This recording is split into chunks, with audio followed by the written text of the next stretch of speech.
Otep, mes frères, mes soeurs, mes aînés, mes amis, je vous salue partout où vous êtes.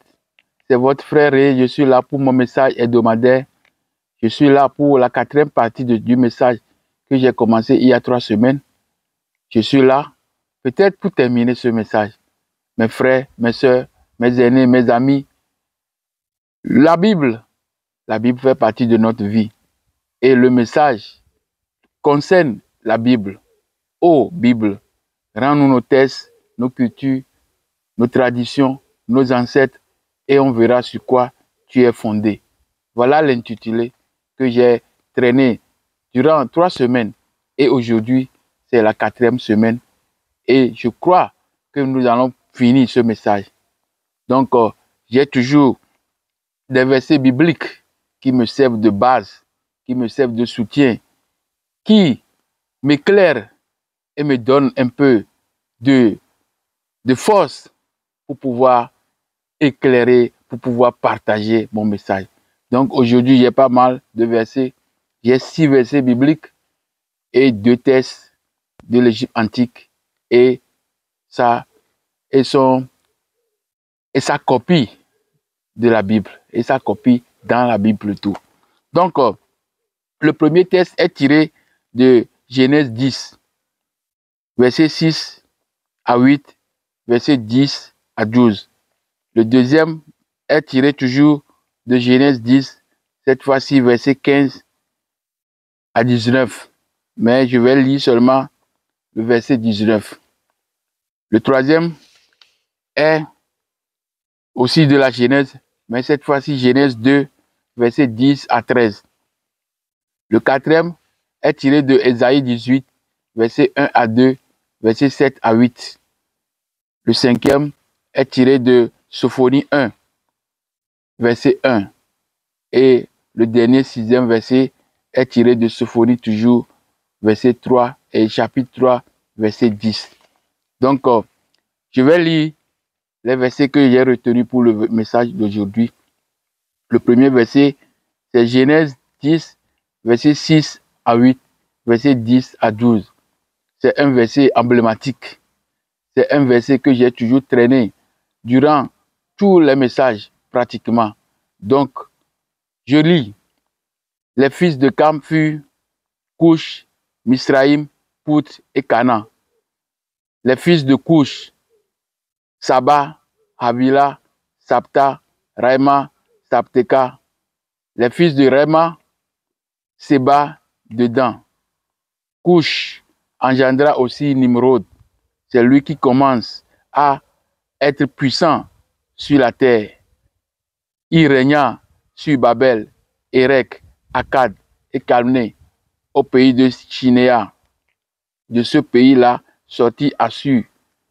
Il bâtit Ninive, Rehoboth, Kalash. C'est la grande ville. Le deuxième passage biblique est tiré de Genèse 10, verset 15 à 19. Mais je vais lire seulement le verset 19. Les limites des Cananéens allaient depuis Sidon, du côté de Guérar, jusqu'à Gaza, et du côté de Sodome et de Gomorrhe, d'Adma et de Tchéboïm, jusqu'à Lécha. Le troisième verset biblique est tiré de Genèse 2, verset 10 à 13. Un fleuve sortait d'Éden pour arroser le jardin, et de là, il se divisa en 4 bras. Le nom du premier est Pichon, c'est lui qui entoure le pays de Havila, où se trouve l'or. L'or de ce pays est pur. On y trouve aussi le bdellium et la pierre onyx. Le nom du second fleuve est Guion, c'est lui qui entoure le pays de Couche. Le quatrième passage biblique est tiré de Ésaïe 19, verset 1 à 2, verset 7 à 8. Terre où retentit le cliquetis des armes au-delà des fleuves de l'Éthiopie. Toi qui envoies sur des mers des messagers dans des navires de jonques, voguant à la surface des eaux. Allez, messager rapide vers la nation forte et vigoureuse, vers ce peuple redoutable depuis qu'il existe, nation puissante et qui écrase tout et dont le pays est coupé par des fleuves. Je continue avec le verset 7. En ce temps-là, des offrandes seront apportées à l'Éternel des armées dans le pays fort et vigoureux par le peuple redoutable depuis qu'il existe, nation puissante et qui écrase tout et dont le pays est coupé par des fleuves. Elles seront apportées là où réside le nom de l'Éternel des armées sur la montagne de Sion. Les enfants de Couche et les enfants plutôt de Cam. Donc, nous savons que Noé a 3 fils et nous savons qu'il a Cam, Sem et Japheth. Donc maintenant, nous sommes en train de voir les enfants de Cam. Les enfants de Cam sont Couche, Misraïm, Pout et Cana. Donc, et c'est Couche, Couche, l'enfant de Couche qui est Nimrod, qui a créé les villes de Babylone, Erech, Akkad, Calné, au pays de Shinéa. L'endroit qu'on appelle Mésopotamie, faussement Mésopotamie, c'est Nimrod, fils de Couche. Nimrod, fils de Couche, petit-fils de Cam, qui a créé ces grandes villes. Donc ça veut dire que ces villes sont occupées par les fils de Cam. Quand on parle de Couche, c'est toujours l'enfant de Cam. Donc l'endroit là est occupé totalement jusqu'au fleuve d'Euphrate et au fleuve Tigre. Donc ces endroits sont déjà occupés par les enfants de Couche, qui est petit-fils de Cam. Le deuxième passage biblique est tiré toujours dans Genèse 10, versets 15 à 19. Mais je vais lire seulement le verset 19 qui nous donne les limites de Canaan. Les limites de Canaan allaient depuis Sidon, du côté de Guérar, jusqu'à Gaza, et du côté de Sodome, de Gomorrhe, d'Adma, de Tchéboïm, jusqu'à Lécha. Donc, pourquoi j'ai amené ce verset? C'est pour connaître les limites de Canaan. Donc, les enfants de Canaan, nous les connaissons. Quand nous lisons Genèse 10, à partir du verset 15, nous aurons les fils de Canaan. Mais à partir de 19, on nous dit seulement la limite, les limites de Canaan. Et ces limites allaient de Sidon. Quand on parle de Sidon, c'est la côte syrienne. Les pays, les villes qui sont sur les côtes syriennes, ou les pays, donc nous pouvons parler de Liban, nous pouvons parler de Syrie. Donc, et du côté de Guérar. Donc, quand on parle de Guérar, nous sommes arrivés jusqu'à côté de l'Égypte et jusqu'à Gaza. Donc, nous connaissons aussi Gaza. Le Gaza a pour nom Hazatou. Dans l'ancien temps, on l'appelle Hazatou. C'est ça qu'on appelle Hazatou, Gaza aujourd'hui. Donc, nous avons le côté de Sodome. Nous avons le côté de Gomorrhe. Donc, les limites vont là-bas. Donc, Gomorrhe, Sodome, on a ça dans la place où Jordanie a occupé. Donc, la place, le pays Jordanie. C'est là-bas que se trouve Sodome, Gomorrhe. Et puis, nous avons Adna, Tchéboïm, jusqu'à Lécha. C'est toujours dans la zone de Jordanie. Donc, les limites de Canaan, comme je vous ai déjà dit dans le verset de Genèse 15. Genèse 15, verset 18. Dans Genèse 15, verset 18 et dans 2 Rois 24, verset 7, je vous ai parlé de la limite de l'Égypte, externe de l'Égypte. Donc, c'est le Canaan est la limite externe de l'Égypte. Donc, cette limite de l'Égypte allait jusqu'au fleuve d'Euphrate et de Tigre. Donc, c'est là-bas que se trouve que la limite de l'Égypte antique est arrivée. Donc, si nous comprenons, quand on parle de Babel, on parle de Erech, on parle de Akkad, on parle de Calné, on parle de Shinéa, on parle de la Mésopotamie dont on nous a vendu tous les siècles. Cet endroit, c'était les endroits occupés par les enfants de Cam, Nimrod. Donc, quand on nous donne les Sapta, Saba, Havila, tout ça là, ce sont les enfants de Couche. Et ils sont en Afrique et ils sont aussi dans l'Arabie et puis ils sont aussi jusqu'à l'Irak actuel, même jusqu'à à la porte de l'Iran. Donc c'est là-bas que se trouvaient toutes ces villes créées par les enfants de Cam. Oui. Donc je continue. Le passage 3 est tiré, le passage biblique, le troisième est tiré de Genèse 2, versets 10 à 13.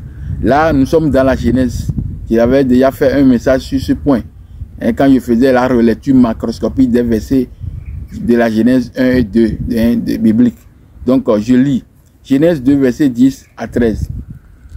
Un fleuve sortait d'Éden pour arroser le jardin et de là, il se divisait en 4 bras. Le nom du premier est Pichon, c'est lui qui entoure le pays de Havila, où se trouve l'or. Donc, quand on parle de Havila, nous savons directement que c'est l'enfant de Cam. Et l'enfant direct de Couche, petit enfant de Cam et petit enfant de Cam. Et c'est l'enfant direct de Couche. Et on parle de le deuxième fleuve, le nom du deuxième fleuve est appelé Guillon. C'est lui qui entoure le pays de Couche. Donc, quand on parle de Couche, on parle encore de l'Éthiopie. On parle de l'endroit qui est à partir du Soudan jusqu'en Afrique du Sud. C'est tout ça là qu'on appelle Couche. C'est tout ça qu'on appelle Éthiopie. C'est pourquoi la mer, l'océan qui entoure ces endroits est appelé océan éthiopien. Mais par après, on l'a changé. On change le nom de cet océan en lui donnant le nom de océan Atlantique. Donc, vous savez, dès l'origine, tous ces endroits sont occupés par les Couchites, les Éthiopiens, qui sont les Africains en général.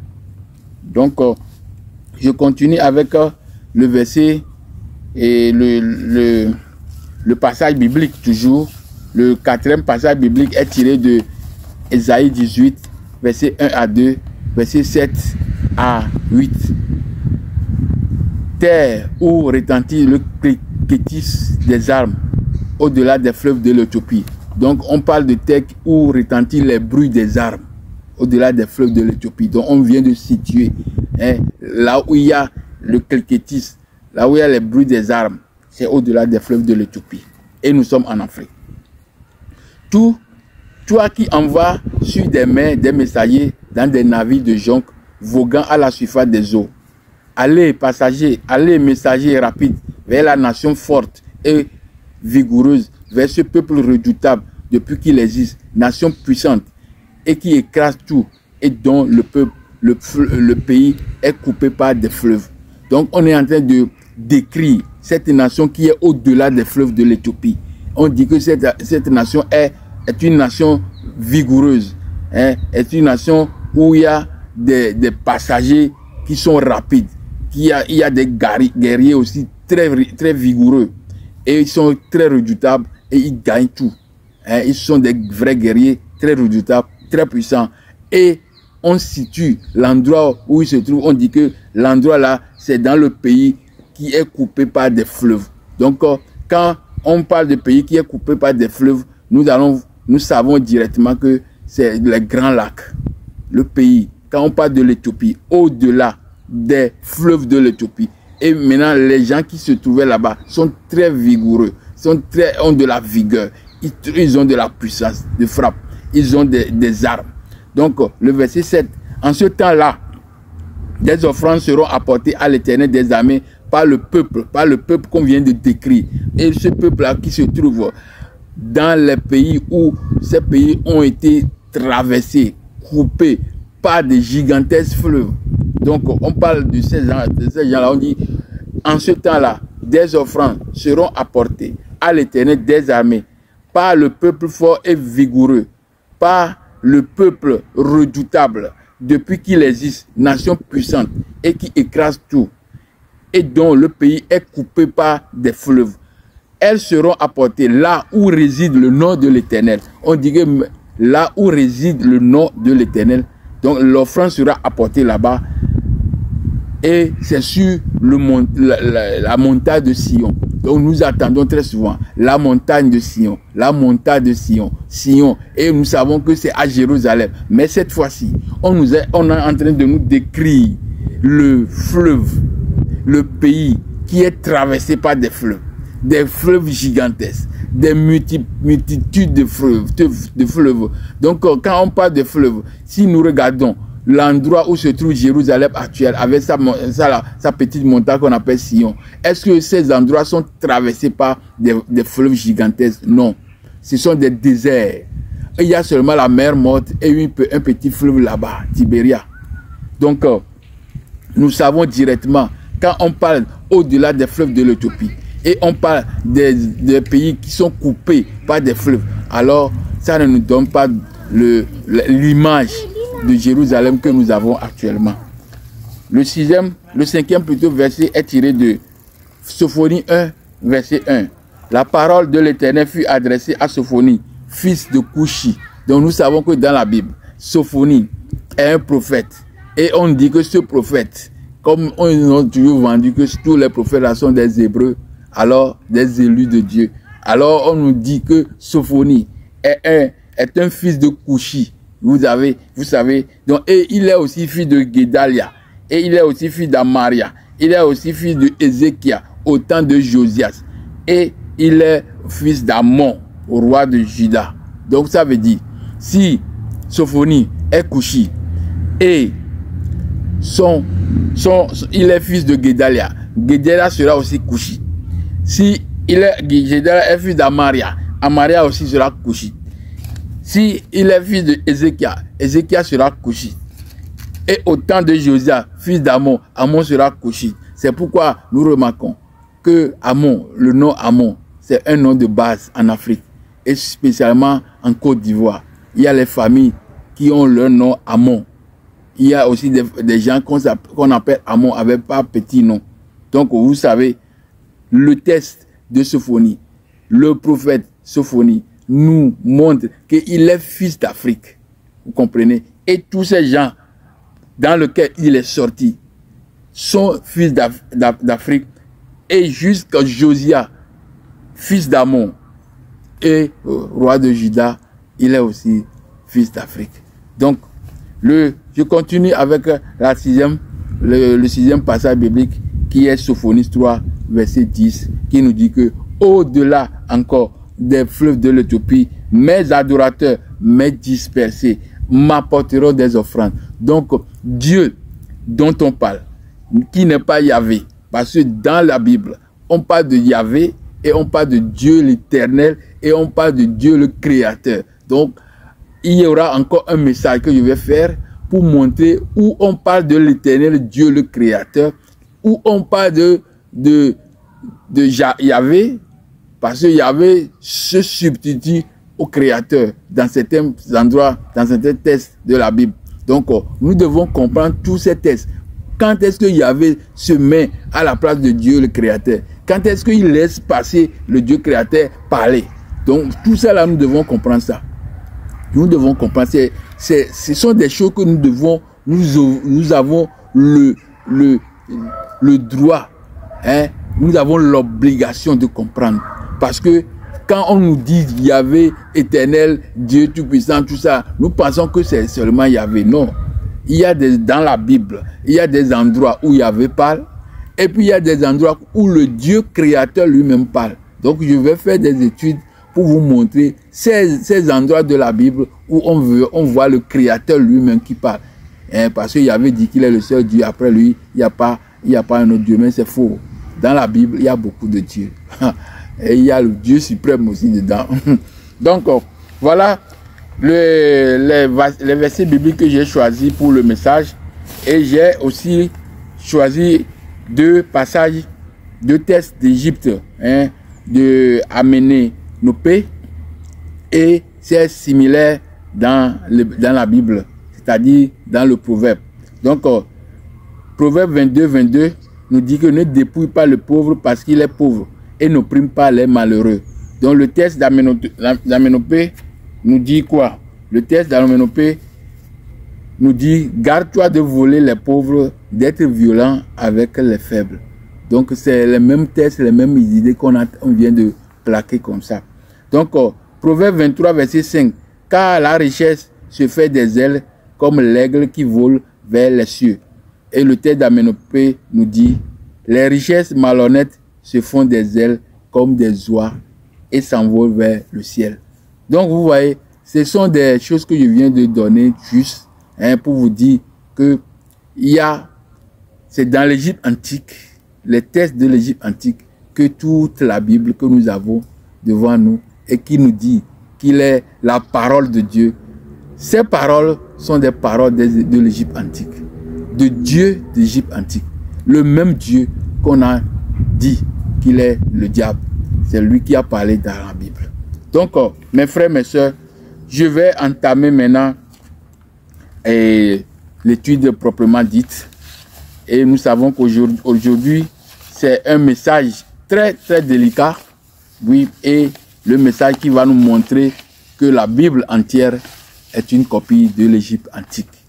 Donc, mes frères, préparez-vous pour le message, hein, parce que c'est très beau quand on écoute la vérité, parce que la vérité n'a pas de ténèbres.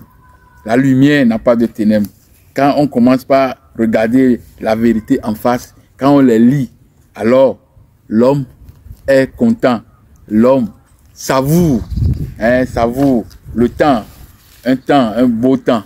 Donc, permettez-moi de vous rappeler l'intitulé de ce soir. Ô Bible, rends-nous nos textes, nos cultures, nos traditions, nos ancêtres, et on verra sur quoi tu es fondé. Voilà le dénommé qui nous a réunis depuis 3 semaines. Aujourd'hui, nous sommes dans la 4e semaine et c'est la 4e partie.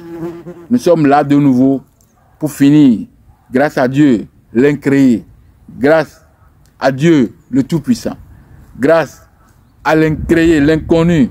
Oui, ce message est très riche en information et en réflexion. On va devoir peut-être le finir, ou bien nous irons, si Dieu le veut, encore sur le 5e message, ou bien pas message, mais la 5e partie. Donc, ce message était divisé, parce qu'il a commencé, ça fait c'est la 4e partie aujourd'hui. Donc, ce message est divisé en 4 points.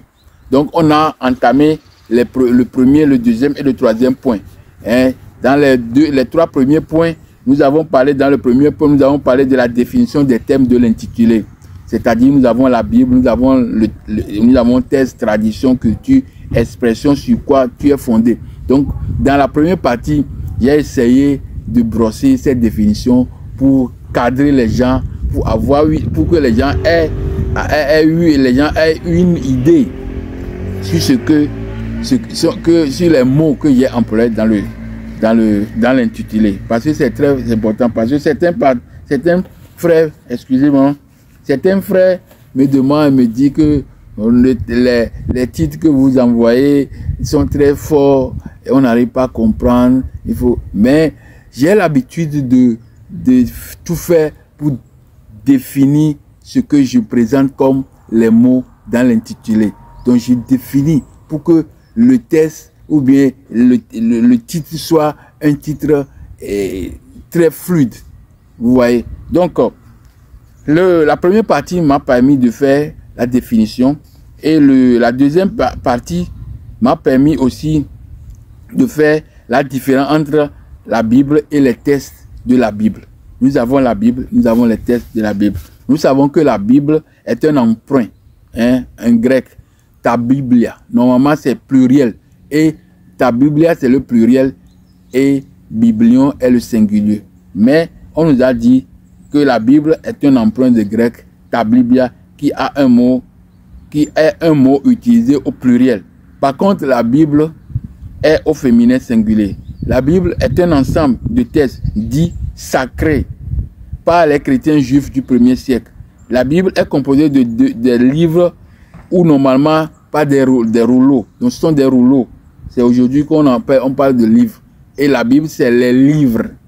Il y a la Bible hébraïque qu'on appelle encore Ancien Testament, oui.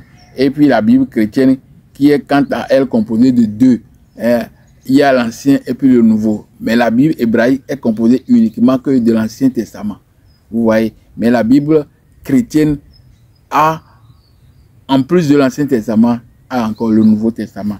Nous savons de facto que nous avons deux Bibles différentes pour commencer. Parce que quand on dit Bible, il faut savoir de quelle Bible s'agit-il. Est-ce que c'est la Bible hébraïque ou bien c'est la Bible chrétienne? Donc nous avons deux Bibles. Donc les gens écoutent très souvent Bible, mais ils se disent tout est Bible. On a même la Bible pour la cuisine, on a la Bible pour la créativité, on a la Bible, donc tout ce qui y a en son sein des idées potentielles pour imagination de quelque chose, on peut l'appeler Bible. Donc par contre, les textes de la Bible sont constitués des récits. Donc j'ai dit que on a fait la différence entre la Bible et les textes bibliques. Donc les textes bibliques sont constitués des récits historiques, récits communautaires des peuples collectés par-ci par-là,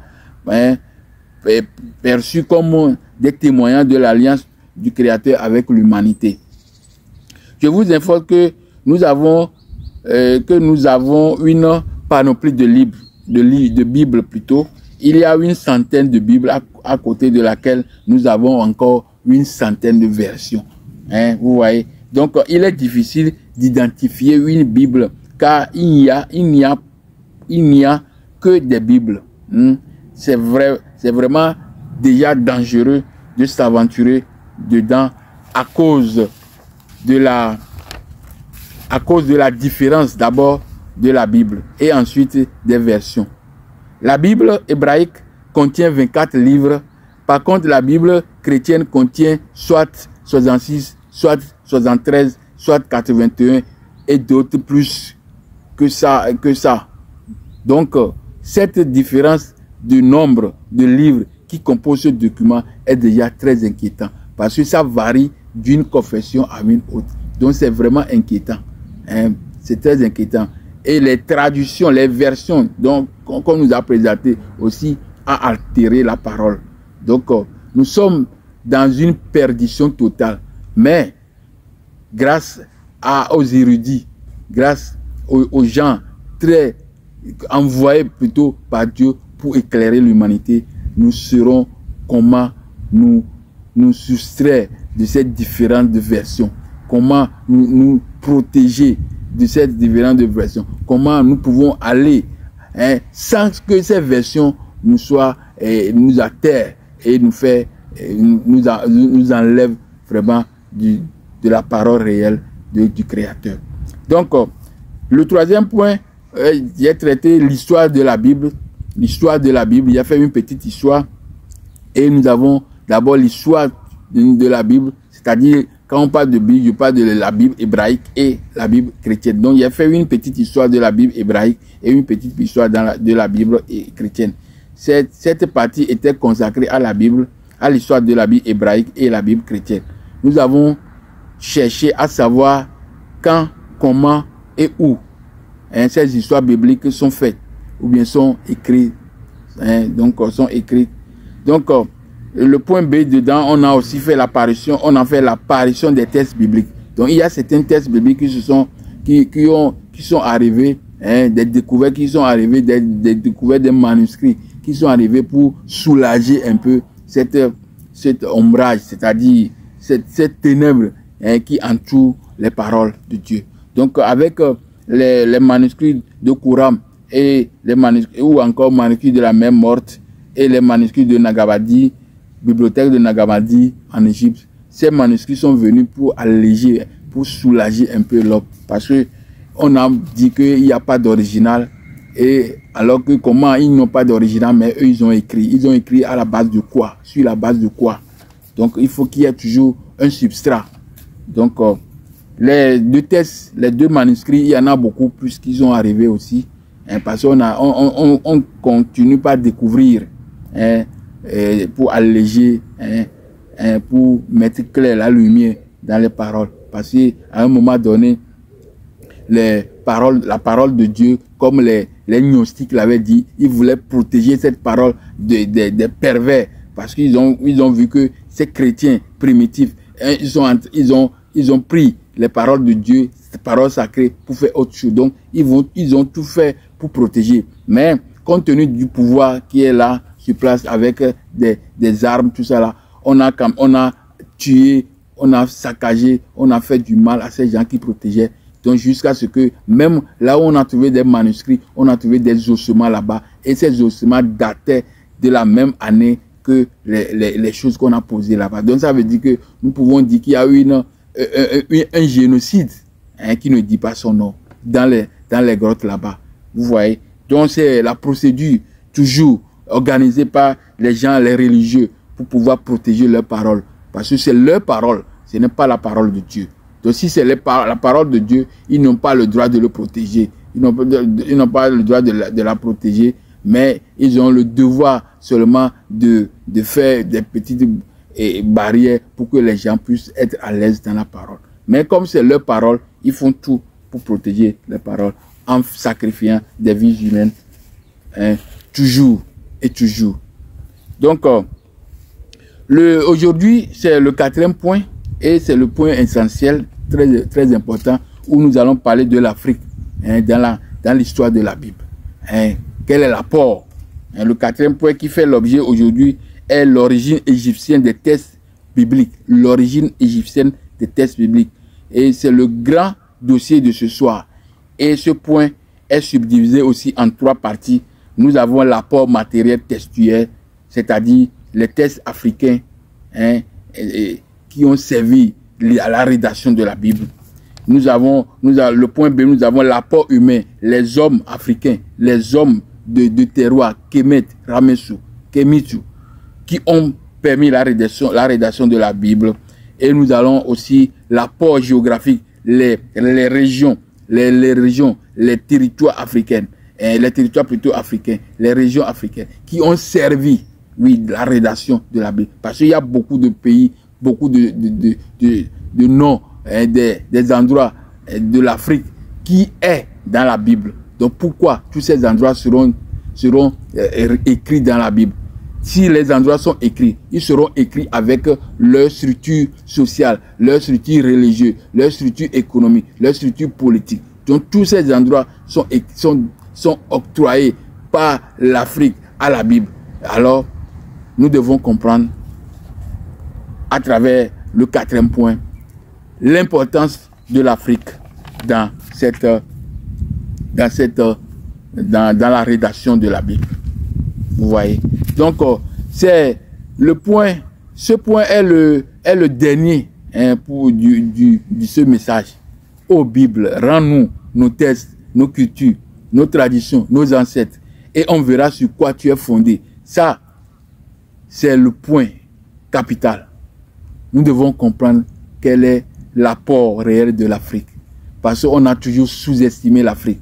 L'Afrique, même les gens sont venus à Dakar, comme Sarkozy, en disant que l'Afrique n'est pas entrée dans l'histoire. Ce sont des gens pervers qui connaissaient bien l'histoire de l'humanité, mais qui font même basse sur ces histoires. Mais grâce à l'intelligentsia de ces Africains kamites, nous avons la main sur des dossiers. Nous avons les yeux sur les dossiers. Les dossiers qu'on ne pouvait pas lire, aujourd'hui, nous sommes capables de lire ces dossiers. Alors, la vérité qui est dans ces dossiers passe dans la main de ces Africains. Et nous voyons de près nos apports, nos énergies, les énergies que nos ancêtres ont fournies pour la réalisation des événements de Dieu sur cette terre.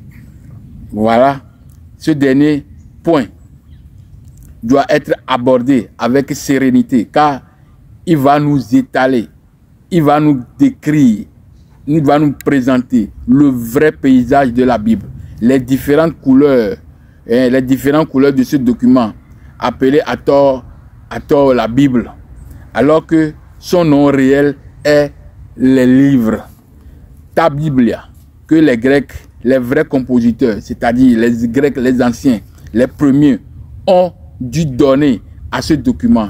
Ils ont raison de donner ce nom. Ils ont raison de donner ce nom, comme on le constate aujourd'hui. Les Bibles, hein, les livres, les Bibles. Il n'y a pas une Bible, mais il y a des panoplies de livres, de Bibles. Donc le nom que les Égyptiens et les Grecs avaient donné à ce document est un nom valable parce qu'ils ont dit ta Biblia, ça veut dire les livres, hein, ça veut dire les livres, alors qu'ils ont changé ça en la Bible. Et la Bible, qu'on dit au féminin singulier, on se retrouve avec une pluralité de livres. Donc, le nom donné par les Grecs était un vrai nom, un nom qui est conforme à ce nom, qui est bien conforme à ce qu'ils ont donné comme nom. Donc, nous disons qu'il y a une panoplie de livres, de Bibles. Je peux citer, il y a la Bible hébraïque, il y a la Septante, ça c'est la version grecque. Il y a la Bible araméenne, qu'on appelle Targum. Il y a la Bible cananéenne, il y a la Bible copte, il y a la Bible phénicienne, hein, de Byblos, hein, là où se trouve la Syrie, sur la côte là-bas, c'est ça qu'on appelle Phénicie. Donc on a la Bible phénicienne. Il y a la Vulgate, c'est une version latine ou version syriaque, parce que la Syrie aussi a joué un rôle très important dans la rédaction de la Bible. Nous avons dans l'histoire plutôt de la Bible. Nous avons aussi la Bible éthiopienne, très complète et complexe, parce qu'il y en a beaucoup. C'est la seule Bible qui en a beaucoup de livres, plus que les autres Bibles. Nous avons la Bible des Bibles, hein, la Bible des Bibles, là où c'est la vraie, avec des écrits hébreux, tout ça là-dedans. Nous avons la Bible des témoins de Jéhovah. Voilà, c'est un cas aussi. Et nous avons la Bible des Adventistes, 7e jour, c'est aussi un cas. Ils se promènent partout pour parler de Dieu aux gens. La Bible de Joseph Smith, aussi, eux aussi, ils sont partout pour parler de la Bible de Dieu aux gens. Là, ils ont aussi leur Bible. Et puis, nous avons la Bible. Nous avons la Bible, nous avons la Bible, nous avons la Bible. Tout le temps, nous avons la Bible. Ensuite, nous avons aussi des versions. Nous avons les versions Louis II, version Togo, version Jérusalem, version français courant, version Gémis. Nous avons toutes les versions. On a au moins une pluralité de versions, au moins 177 versions, à côté d'une centaine de Bibles encore. Donc, vous savez, dans ce cas, voyant toutes ces pluralités de Bibles, de versions, patati, patata, l'homme, le religieux, est de facto noyé, perdu, et même si je peux le dire, fondu, disparu. Il est déplumé, il est déprimé. Je dis déprimé et déplumé, déréglé, désarmé, démembré, décousu. Que sais-je encore? Il est devenu fou, sans réseau fiable, car il a totalement perdu de raison. Parce que quand on a une telle pluralité de versions, une telle Bible, hein, l'homme, le religieux, il est perdu. Parce que chaque coin, chaque région de la terre a sa Bible. Donc, a sa Bible, a la manière de parler de Dieu. Donc, alors qu'il a déjà fait une étude que la divinité, le zoom sur la gestion de l'humanité par les divinités au regard du Créateur le Tout-Puissant, l'inconnu, Amora, l'incréé, dans toutes ces différentes formes. Donc, Dieu se présente dans la nature dans beaucoup de formes. Donc, toutes ces formes est une divinité, est une parcelle de Dieu, donc est une divinité. Donc, si la Bible devient une Bible plurielle, ça veut dire que l'homme est perdu. Il est perdu parce que les divinités qui sont là sont les mêmes d'un pays à un autre, avec une petite différence. Donc, le Dieu créateur doit avoir une seule parole. S'il a beaucoup de paroles divergentes, alors il n'est pas Dieu de l'unité, il n'est pas Dieu d'amour. Pourquoi on doit avoir une diversité négative sur la parole de Dieu? Non, ce n'est pas possible. Donc, toutes ces choses-là nous amènent à dire que le religieux est de facto noyé, il est de facto perdu, il est de facto fondu, disparu, il est déprimé, il est déplumé, il est déréglé, déraisonné, démembré, décousu. Et puis, il a perdu tout réseau, parce qu'il n'a plus de raison. L'eau qui est dans la tête est devenue solide, il n'est plus en relation avec Dieu, il est KO. Voilà. Donc, mes frères, mes soeurs, mes amis, mes aînés, et vous tous, mes locuteurs, nous allons à présent aborder ce quatrième point du message qui est l'origine égyptienne des textes bibliques. Voilà, mes frères, c'est pas facile. Je suis très content d'être toujours avec vous et le message doit continuer. Oui, parce que le quatrième point, c'est le point du jour, l'ordre du jour, le point du jour. Et ce point est capital. Je vous dis, est capital. C'est ce qu'est l'Afrique dans la Bible. Ce que l'Afrique a donné à la Bible. Sur quoi est fondée la Bible. Voilà. C'est ça qu'on va voir maintenant. Donc, mes frères, mes soeurs, mes aînés, vous êtes sans savoir que nous avons plusieurs fois écouté que la Bible est la parole directe de Dieu Yahvé. Nous devons préciser le nom du Dieu de la Bible. Parce que dans la Bible, nous avons le Dieu Yahvé et nous avons le Dieu créateur. Ça, je réserve encore un autre message pour ça. On va montrer à travers les écrits là où se trouve le Dieu créateur et là où se trouve le Dieu Yahvé. Pour que vous sachiez qu'il y a les dieux dans la Bible. Beaucoup de dieux. La Bible n'est pas monothéiste. Comme notre grand maître a dit. Thomas Romain, il a dit que est-ce que la Bible est monothéiste? Je ne pense pas. La Bible n'est pas monothéiste. La Bible n'est pas monothéiste. La Bible n'est même pas polythéiste. La Bible est monolatrie. Et puis il est énothéiste. C'est ça. C'est la pluralité de Dieu. C'est Dieu qui se présente dans différentes formes. Et on verra ça dans la Bible. Les différentes formes de Dieu dans la Bible. Voilà. Donc, c'est la parole donnée par le Créateur. Oui, on nous dit que la Bible est la parole donnée par le Créateur. Pourtant, il n'est pas le Créateur. Pourtant, le Dieu de la Bible n'est pas le Créateur. Donc, le Tout-Puissant, d'abord, assez fidèle. C'est une parole que le Dieu, le Tout-Puissant, le Dieu de la Bible, oui, le Dieu qui est là dans la Bible, Yahvé, il a donné assez fidèle et au monde entier. Et en premier lieu, à ses élus et après aux hommes.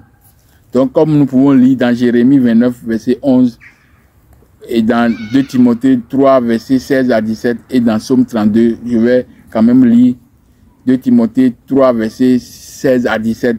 Toute écriture est inspirée de Dieu et utile pour enseigner, pour convaincre, pour corriger, pour instruire dans la justice, afin que l'homme de Dieu soit parfait, accompli, propre à toute œuvre. Et dans Jérémie 29, verset 11, car je connais les projets que j'ai formés sur vous, dit l'Éternel, projets de paix, de malheur, et non de malheur, afin de vous donner un avenir et de l'espérance. Donc, la parole de Dieu, c'est ça. Il nous donne de l'espérance, il nous donne la paix, tout ça là. Donc, c'est le texte de Jérémie. Et puis, nous lisons aussi Psaume 32, verset 8. Je t'instruirai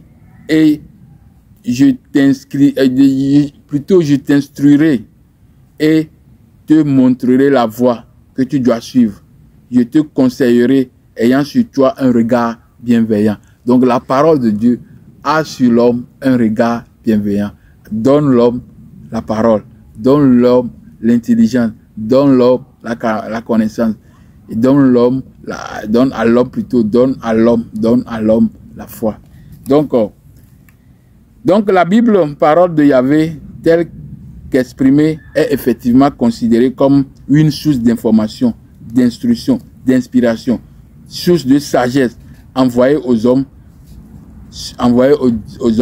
par le Créateur sur la terre des vivants. C'est ça.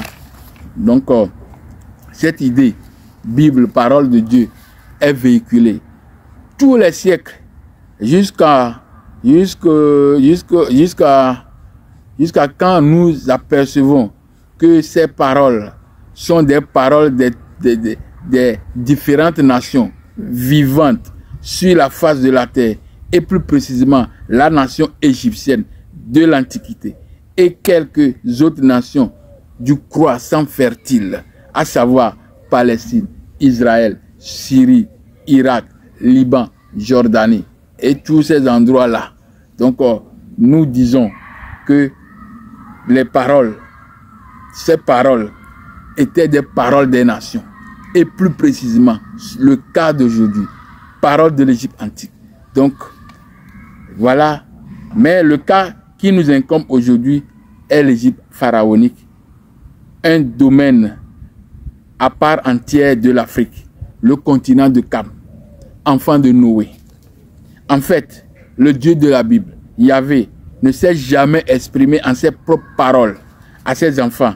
Il a plutôt répété les paroles des dieux, des nations, en particulier les paroles Medjounéter, c'est-à-dire paroles de Dieu qu'on appelle en Égypte Medjounéter. Et c'est le Dieu de nos ancêtres africains, en l'occurrence, Netiewa, Dieu unique,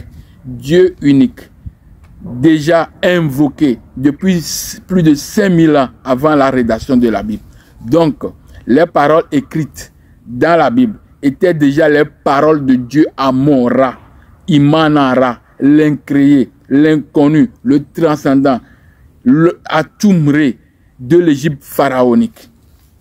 Je vous rappelle que l'objet du 4e point de ce message est de nous amener dans les fondements, les fonds baptismaux de la Bible, l'origine, le fondement des récits bibliques appelés paroles de Dieu. Cette expression, parole de Dieu, encore appelée en Égypte antique, Medjounéter, employée par les Égyptiens antiques, les Égyptiens pharaoniques, nos ancêtres, les enfants de Cam, ou encore les enfants de Couche, ou encore les Éthiopiens, depuis des milliers d'années avant la rédaction de la Bible, parole de Yahvé. Je vous rappelle que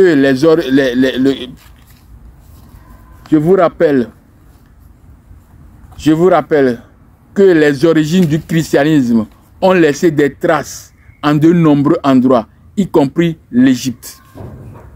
Donc, mes frères, mes sœurs, je vais faire un petit arrêt pour reprendre encore le message, parce que ça va permettre aux gens de pouvoir se concentrer